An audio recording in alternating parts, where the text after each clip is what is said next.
the early 70s, OPEC didn't like what we were doing in Israel. Same old story. And so they cut off our oil supplies. So some of you will remember these long lines at the gas stations. And we feared we were going to have another depression like the 1929 depression. And so the U.S. Treasury Department came to me and other economic hitmen and said, listen, you know, we can't allow OPEC to blackmail us anymore. You guys got to come up with a plan so this will never happen again. We knew that that plan had to involve Saudi Arabia because it had more oil than anybody else. The deal we finally struck with the House of Saud was a deal whereby they would return almost all the money they made from selling oil to the United States, invested in U.S. government securities. The U.S. Treasury Department would use the interest from those securities, which over the years has amounted to trillions of dollars, to hire U.S. companies to westernize Saudi Arabia, build petrochemical complexes, desalination plants, whole cities out of the desert, McDonald's and all the other things that go along with our Western culture. The House of Saud would also agree to keep the price of oil within limits acceptable to the oil companies, possibly not acceptable to you and me, but acceptable to the oil companies. And this is very, very important.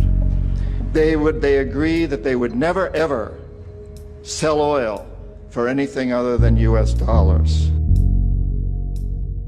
It was an amazing deal, the deal of the century.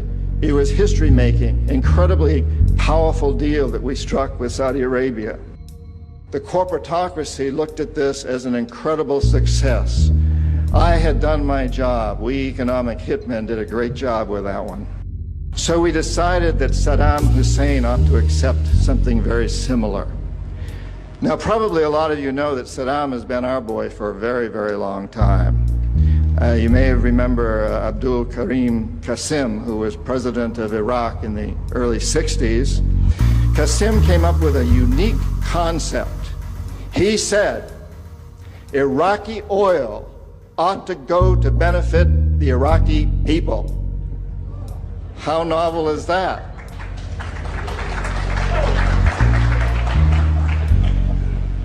But we didn't like that very much. He began to tax the oil companies, particularly the British and some American companies, and threatened to nationalize our oil companies. And so we decided that Qasim had to go. The CIA sent an assassination team. It was headed by a man who was still going through high school, an Iraqi citizen who was still going through high school. They riddled Qasim's car with bullets on the streets of Baghdad and missed him. The head of this assassination team was wounded and fled to Syria. His name was Saddam Hussein. He was a CIA agent in those days, an assassin for us. He failed. He was our boy. He was our man.